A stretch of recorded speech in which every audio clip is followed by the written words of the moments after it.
అందరికీ నమస్కారం. ఈరోజు మనం జిల్లా స్థాయి ఇన్స్పైర్ అవార్డ్స్ కాంపిటీషన్స్లో ఏ విధంగా మన ప్రాజెక్ట్ని అప్లోడ్ చేయాలనే విషయం చూద్దాము.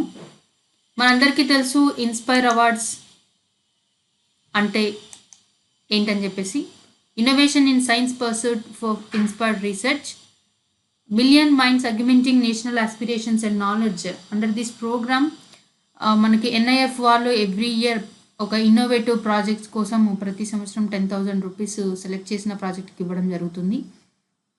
ఈ సంవత్సరం మన సూర్యాపేట జిల్లా నుంచి 60 ప్రాజెక్ట్స్ని ఎంపిక చేయడం జరిగింది. మరి ఈ ప్రాజెక్ట్స్ జిల్లా స్థాయిలో ఆ ప్రాజెక్ట్స్ సంబంధించిన వివరాలని 4th నుంచి 13th డిసెంబర్ వరకు మనము అప్లోడ్ చేయాల్సి ఉంటుంది. కాంపిటీషన్ వచ్చి 14 నుంచి 18వ తారీఖు వరకు ఉంటుందన్నమాట. ఆన్లైన్లో ఎనీ ఆన్లైన్ ప్లాట్ఫామ్ ద్వారా మన యొక్క ప్రాజెక్ట్ సంబంధించిన వివరాలను జ్యూరీ మెంబర్స్ చూసి ఫైనల్గా సెలెక్ట్ చేయడం జరుగుతుంది. 60 ప్రాజెక్ట్స్లో 10 ప్రాజెక్ట్స్ని ఈ 19th డిసెంబర్ రోజు ఫైనలైజ్ చేస్తారు. అవి స్టేట్ లెవెల్కి వెళ్ళడం జరుగుతుంది. సాధారణంగా ఇన్స్పైర్ ప్రాజెక్ట్స్ కాంపిటీషన్ అనేది, ఎగ్జిబిట్స్ కాంపిటీషన్ అనేది 5 స్టేజెస్లో జరుగుతుంది. ఫస్ట్ వన్ వచ్చి DLEPC, district level exhibitions and project competitions. ఇది మనకు రేపటి నుంచి అంటే 4వ తారీఖు నుంచి మనం ప్రాజెక్ట్స్కి సంబంధించిన వివరాలు 13 వరకు అప్లోడ్ చేసుకుంటే 14 నుంచి 18 వరకు కాంపిటీషన్, 14 నుంచి 18 వరకు కాంపిటీషన్ జరుగుతుందన్నమాట. దాంట్లో సెలెక్ట్ అయిన వాళ్ళు స్టేట్ లెవెల్కి వెళ్తారు. State level exhibition and project competitions అనేవి జరుగుతాయి. దాంట్లో ఫైనల్కి వెళ్ళిన వాళ్ళు నేషనల్ లెవెల్ ఎగ్జిబిషన్ ప్రాజెక్ట్ కాంపిటీషన్స్లో పార్టిసిపేట్ చేస్తారు. ఇందులో సెలెక్ట్ అయిన వాళ్ళు festival of innovation and entrepreneurship ప్రోగ్రాంలో పార్టిసిపేట్ చేస్తారు. ఇందులో ఫైనల్ స్టేజ్కి వెళ్ళిన వాళ్ళు జపాన్ సకురా ప్రోగ్రాంలో పార్టిసిపేట్ చేస్తారు. ఈ సకురా ప్రోగ్రామ్ అనేది Sakura science high school programmer in Japan science and technology agency వాళ్ళు సంయుక్తంగా కండక్ట్ చేసిన ప్రోగ్రామే సకురా అనమాట. దీంట్లో కూడా పార్టిసిపేట్ చేయొచ్చు. ఓకే, దీనికి మనము డిస్ట్రిక్ట్ లెవెల్లో పార్టిసిపేట్ చేయడానికి చేయవలసిందల్లా ఏంటంటే, ఫస్ట్ మనం డౌన్లోడ్ చేసుకోవాల్సింది మనక్ కాంపిటీషన్ యాప్.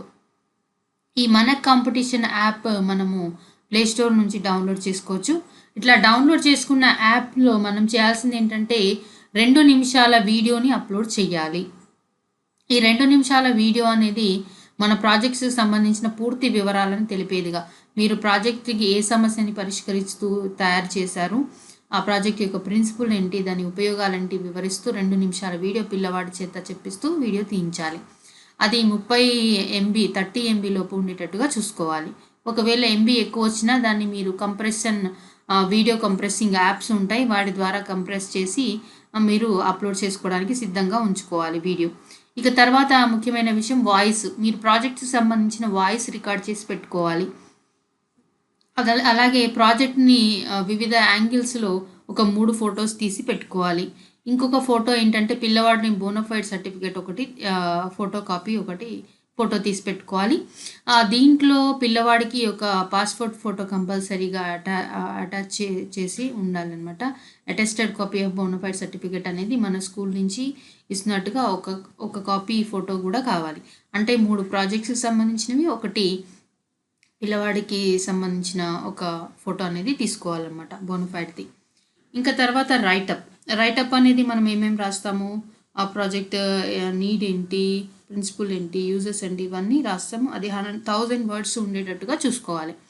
ఈ 4 అంశాలు మనం సిద్ధం చేసుకొని పెట్టుకోవాలి. ఒకటి వీడియో, రెండోది ఆడియో, మూడోది ఫొటోస్, 4వది ప్రాజెక్ట్ యొక్క రైటప్. ఇవన్నీ సిద్ధం చేసి పెట్టుకున్న తర్వాత మనం చేయవలసింది ఏంటంటే యాప్ని డౌన్లోడ్ చేసుకోవాలి. దానికంటే ముందు నేను ఒక అంశాన్ని గుర్తు చేద్దాం అనుకుంటున్నాను.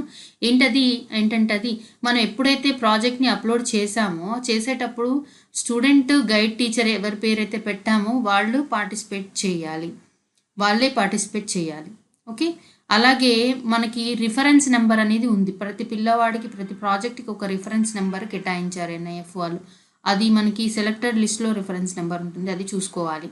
దాని తర్వాత మనం యాప్ డౌన్లోడ్ చేసుకున్న తర్వాత రిఫరెన్స్ నెంబర్ ఎంటర్ చేసి గెట్ పాస్వర్డ్ అని చెప్పేసి మనం అంటే మన రిజిస్టర్డ్ మొబైల్ నెంబర్కి. రిజిస్టర్డ్ మొబైల్ నెంబర్ అంటే ఎప్పుడైతే మనము ఇన్స్పైర్ కాంపిటీషన్కి మన ప్రాజెక్ట్ నమూనాని అప్లోడ్ చేసామో అప్పుడు ఇచ్చిన నెంబర్ అనమాట. అది మీ హెచ్ఎం గారిది కానీ, సైన్స్ టీచర్ది కానీ, లేకపోతే పిల్లవాడిది కానీ అయి ఉండొచ్చు. కాబట్టి ఆ మొబైల్ నెంబర్కి ఎస్ఎంఎస్ వస్తుంది. ఆ ఎస్ఎంఎస్ఏ మన యొక్క పాస్వర్డ్. అందులో వచ్చిన ఓటీపీని అది మన పాస్వర్డ్ అనమాట. మన ఓకే వాటిని గుర్తుపెట్టుకోవాలి. దాని తర్వాత ప్రాజెక్ట్స్ని మనం ఎప్పటివరకు అప్లోడ్ చేయాలి? 13th డిసెంబర్ లోపు అప్లోడ్ చేసుకోవాలి. ఇది డిస్ట్రిక్ట్ లెవెల్ కాబట్టి. ఇవాల్యుయేషన్ ఎప్పుడు చేస్తారో జ్యూరీ మెంబర్స్ మన యొక్క ప్రాజెక్ట్స్ అంటే 14th నుంచి 18th వరకు ఇవాల్యుయేషన్ చేయడం జరుగుతుంది. ఏమైనా క్వైరీస్ ఉంటే మనము NIFindia.orgకి మనం కన్సల్ట్ చేయొచ్చు. ఓకేనా. ఫస్ట్ ప్లే స్టోర్ నుంచి ఇన్స్పైర్ మన కాంపిటీషన్ యాప్ డౌన్లోడ్ చేసుకున్న తర్వాత ఏమవుతుందంటే ఇది మన కాంపిటీషన్ యాప్ యొక్క లోగో. దీంట్లో మనకి రిఫరెన్స్ నెంబర్, పాస్వర్డ్ అని 2 కనిపిస్తాయి.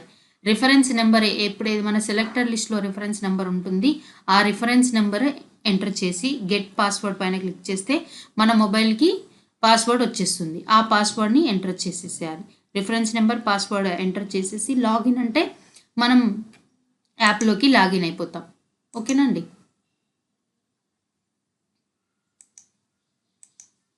ఇప్పుడు యాప్లోకి లాగిన్ అయిన తర్వాత ఈ విధంగా కనిపిస్తుంది. పిల్లవాడి పేరు, రిఫరెన్స్ నెంబర్, స్కూల్ నేమ్, దాని తర్వాత ప్రాజెక్ట్ నేమ్ ఇవన్నీ ఎంటర్ చేసేసుకున్న తర్వాత అప్లోడ్ నవ్ అనేసి అంటే మనము అప్లోడ్ చేయడానికి రెడీగా ఉన్నట్టు అనమాట. దాని తర్వాత నెక్స్ట్ పేజ్ ఇది ఓపెన్ అవుతుంది. అప్లోడ్ నవ్ అనగానే వీడియో, ఆడియో, ఫోటో సెక్షన్, దాని తర్వాత డిస్క్రిప్షన్ సెక్షన్ ఓపెన్ అవుతుంది. ఫస్ట్ వీడియో పైన క్లిక్ చేసి మీరు ఆల్రెడీ తయారు చేసి పెట్టుకున్న వీడియోని ఇక్కడ అప్లోడ్ చేసుకోవచ్చు. దాని తర్వాత ఆడియో పైన క్లిక్ చేసి మీరు ఆల్రెడీ రికార్డ్ చేసి పెట్టుకున్న ఆడియో వాయిస్ని ఇక్కడ అప్లోడ్ చేసుకోవాలి. ఆ నెక్స్ట్ తర్వాత ఫొటోస్, మీరు ప్రాజెక్ట్ సంబంధించిన 3 ఫొటోస్, పిల్లవాడికి యొక్క బోనఫైడ్ సర్టిఫికేట్ యొక్క ఫోటో ఇక్కడ మనం అప్లోడ్ చేయవలసి ఉంటుంది. మ్యాక్సిమం ఫొటోస్ మనం 4 అప్లోడ్ చేయాలి. మినిమం మీరు 2-3 కానీ అప్లోడ్ చేసుకోవచ్చు. దాని తర్వాత ఇక్కడ brief description about the project, write-up లాగా అనమాట. అది ఇక్కడ 1000 wordsలో మనం ఎంటర్ చేయాలి. ఎంటర్ చేసిన తర్వాత ఫైనల్గా ఏం చేయాలంటే ఫైనల్ సబ్మిషన్ పైన క్లిక్ చేస్తే మన ప్రాజెక్ట్స్ సంబంధించిన అన్ని వివరాలను మనం ఇక్కడ ఎంటర్ చేసినట్టుగా అయిపోతుందన్నమాట. ఓకేనండి. ఏదైనా క్వైరీస్ ఉంటే, మీకు ఏదైనా డౌట్స్ ఉంటే ఈ నెంబర్కి ఫోన్ చేయండి. ఓకేనా. Thank you very much. Thanks for patience listening. మీ యొక్క యాప్, మీ యొక్క నమూనాకి సంబంధించిన వివరాలన్నింటినీ జాగ్రత్తగా మీరు రికార్డ్ చేసి పెట్టుకుని యాప్లో అప్లోడ్ చేయండి. Thank you very much and all the best.